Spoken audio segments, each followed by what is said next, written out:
ओम नमो भगवते वासुदेवाय। देखिए, जब भगवान श्री कृष्ण ने 5 बड़े पापों में से अहंकार को सबसे बड़ा महापाप बताया, बड़ा ही सुंदर प्रसंग है।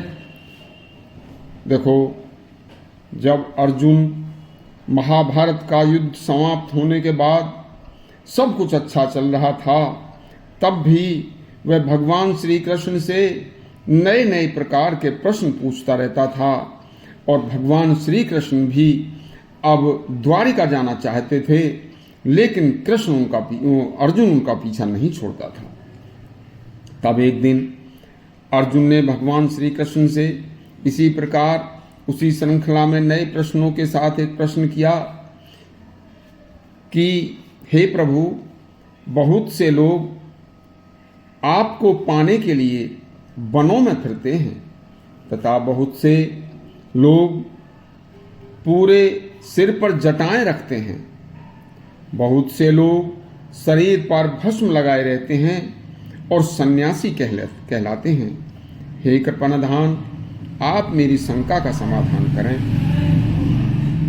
देखिए, क्या आप उन्हें सुलभ ही दर्शन दे देते हैं? कृपानिधान बोले, हे अर्जुन, उनमें अहंकार है और जहां अहंकार है वहां मैं नहीं हूं। देखो, जो 5 सबसे बड़े महापाप हैं, काम, क्रोध, मोह, लोभ और अहंकार, वैसे तो ये 5 ही पाप एक से एक बड़ा महापाप है। इन 5 में से किसी भी पाप को छोटा या बड़ा नहीं आंका जा सकता, लेकिन फिर भी अहंकार इन 5 पापों में से बड़ा पाप है। हे अर्जुन, जहां अहंकार है वहां मेरे दर्शन दुर्लभ हैं। इसलिए हे अर्जुन, यदि कोई व्यक्ति सच्ची भक्ति पाकर मुझे पाना चाहता है तो उसे सर्वप्रथम अपने किसी भी क्षेत्र में प्रसिद्धि, शोहरत और घमंड को त्यागना होगा। देखो, उसी को अहंकार कहते हैं। देखिए अर्जुन, महाभारत के युद्ध के वह महायोद्धा इसी अहंकार का शिकार होकर मृत्यु को प्राप्त हुए थे।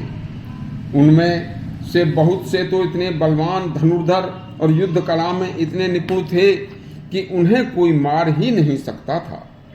केवल उनका अहंकार ही उनकी हार और उनकी मृत्यु का कारण बना, जो कि आपने साक्षात देखा है।